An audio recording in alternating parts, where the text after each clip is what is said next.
పంచాయతీ మంది. అప్పట్లో 2009 ఆ సమయంలో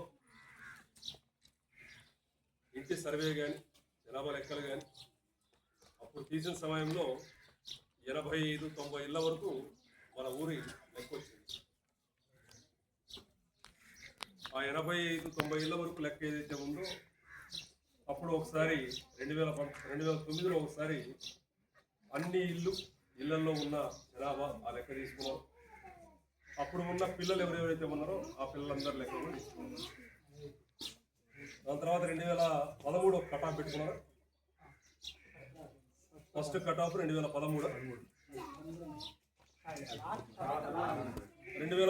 ఒక కటాఫ్ పెట్టుకున్నారు. ఆ కటాఫ్ లెక్క ప్రకారము అప్పటి వరకు ఆడగాని మగ కానీ మహిళలు పురుషులు ఎవరైతే ఉన్నారో 18 సంవత్సరాలు ఎవరికైతే నిండినాయో ఆ 18 సంవత్సరాలు నిండిన వరకు లెక్కేసుకొని వాళ్ళ వరకు నష్టపరిహారం దాంతోపాటు ఇంటి స్థలం ఇస్తాము అని చెప్పి ఒక టాపిక్. దాని తర్వాత 2019 ఆగస్టు 30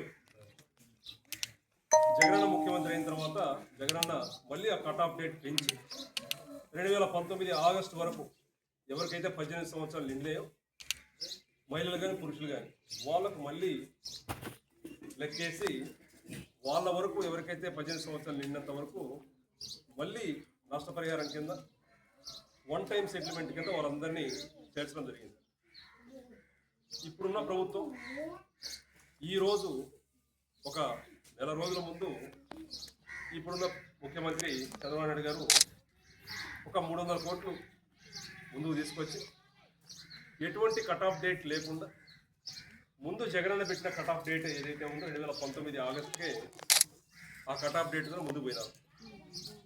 ఎక్కడ మార్పులు చేర్పులు చేసి మన ఊర్లో ఇప్పటి వరకు ఎవరైతే 18 సంవత్సరాలు అంటే 2019 ఆగస్టు నుంచి మళ్ళీ 2026 వరకు ఈ కట్ ఆఫ్ డేట్ ఆలోచన చేసి ఈ 7 సంవత్సరాల్లో మళ్ళీ 18 సంవత్సరాలు నిండిన పిల్లలకు ఏమాత్రం అవకాశం లేకుండా ఈ 7 సంవత్సరాల్లో మన ఊర్లో 18 సంవత్సరాలు నిండిన వాళ్ళు ఎంతమంది ఉండొచ్చు? 30 వరకు ఉండదు. ఈ 30 మందికి కూడా అవకాశం అయితే ఇవ్వాలి. ఎందుకంటే వాళ్ళకు పెళ్ళిళ్ళు చేసి ఉంటారు. కొంతమందికి 18 సంవత్సరాలు నిండిన అబ్బాయిలు ఉంటారు, కొంతమంది చదువుకుంటున్నారు. 18 సంవత్సరాలు నిండిన అమ్మాయిలకి కొంతమందికి పెళ్ళి కూడా చేశారు. ఇప్పుడు ప్రధానంగా ఇదిగో ఇంకొక వారంలో నీళ్ళు ఇవ్వడానికి వెలుగొండ ప్రాజెక్టు రెడీ అయ్యాం.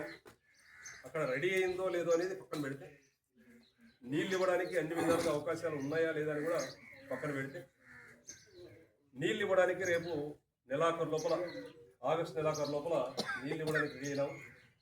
కరెంటు తీసేస్తాం. నీళ్లు ఎంతో కొంత నీళ్లు ఆ సొరంగం నుంచి నీళ్లు వదులుతాం. మీరు ఖాళీ చేసి పోవాలి. ఇప్పుడు దాదాపు మన పంచాయతీలో ఇంతకుముందు 600 ఎకరానికి అసైన్మెంట్ భూములకు చుక్కల భూములు ఏవైతే ఉన్నాయో వాటికి రూపాయి కూడా ఇచ్చింది లేదు. వాటికి కూడా కలెక్టర్లు కానీ ఆర్డీఓలు కానీ అందరూ వచ్చి చూసిపోతూ ఉన్నారు. ఎంతో కొంత సాయం చేస్తాం, న్యాయం చేస్తామని చెప్తా ఉన్నారు. కానీ ఇప్పటివరకు దాదాపు 20 సంవత్సరాలు